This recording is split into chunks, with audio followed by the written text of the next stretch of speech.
मेरे घर में मैं, मेरे बच्चे, मेरी जेठानी, जेठ जी और उनकी एक बेटी साथ में रहते हैं। ससुर जी का बैंक में जॉब था तो वो मेरी सास के साथ घर से दूर सहारनपुर में रहते थे और मेरे पति 1.5 साल से विदेश में थे।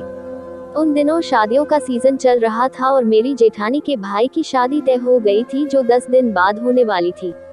अप्रैल मई का महीना था तो बच्चों के स्कूल भी बंद थे। हुआ ये कि मेरी जेठानी 2 दिन बाद अपने मायके जा रही थी, तो मैंने कहा बच्चों को भी साथ लेते जाइए और मैं 2 दिन बाद आऊंगी क्योंकि मेरी ब्लाउज अभी तैयार नहीं है और दर्जी ने 4 दिन का वक्त मांगा है। तो वो मान गई और 2 दिन बाद अपनी बेटी और मेरे बच्चों के साथ वो चली गई। जेठ जी उनके साथ नहीं गए क्योंकि वो जिस कंपनी में काम करते थे वहाँ से उनको छुट्टी भी नहीं मिली थी। एक बात बता दूं कि मेरे जेठ जी बहुत ही शर्मीले किस्म के इंसान हैं। तो मैंने सोचा कि उनके साथ ही चली जाऊंगी जब वो जाएंगे। इत्तेफाक से उस दिन बहुत जोर की बारिश हो रही थी। मैंने रात का खाना बनाया और बैठकर टीवी देखते देखते जेठ जी का इंतजार करने लगी ताकि वो आए और हम साथ में डिनर करें। चूंकि बारिश तेज थी तो थोड़ी ठंड भी लग रही थी। मैं अंदर से एक शॉल लेकर आई और बैठकर टीवी देखने लगी। उस वक्त सिस मूवी आ रही थी और रोमांटिक दृश्य चल रहा था। अब मेरे बदन में गर्मी होने लगी। मैं एकदम गर्म हो चुकी थी और ऊपर से बारिश भी हो रही थी। उस दिन मैंने हल्के गुलाबी रंग की पतली सी साड़ी पहन रखी थी और मैचिंग लिपस्टिक भी लगा रखी थी। रात के 9 बज चुके थे और जेठ जी के आने का समय भी हो गया था। थोड़ी देर बाद घर की घंटी बजी। मैंने दरवाजा खोला तो जेठ जी थे। वो एकदम भीग चुके थे। मैंने कहा आप चेंज कर लीजिए, मैं तौलिया लेकर आती हूँ फिर खाना खाएंगे। मैं तौलिया लेने चली गई और वो अपने कमरे में जाकर चेंज करने लगे।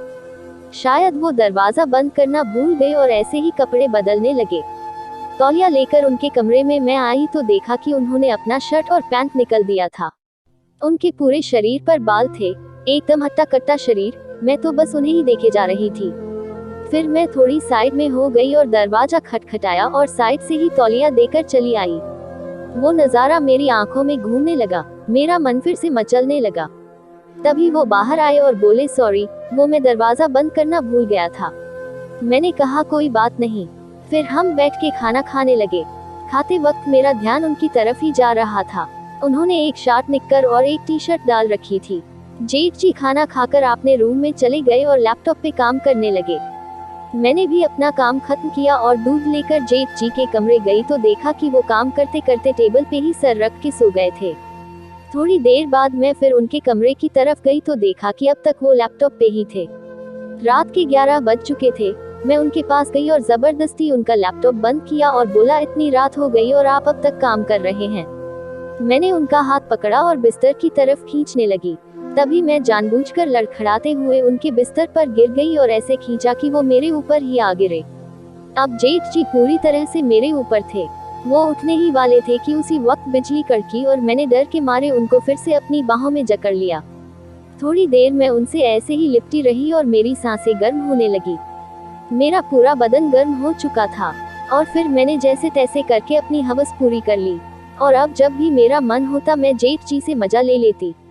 तो दोस्तों, और ऐसी कहानी सुनने के लिए हमारे चैनल को सब्सक्राइब करें और इस कहानी को लाइक जरूर करें। धन्यवाद।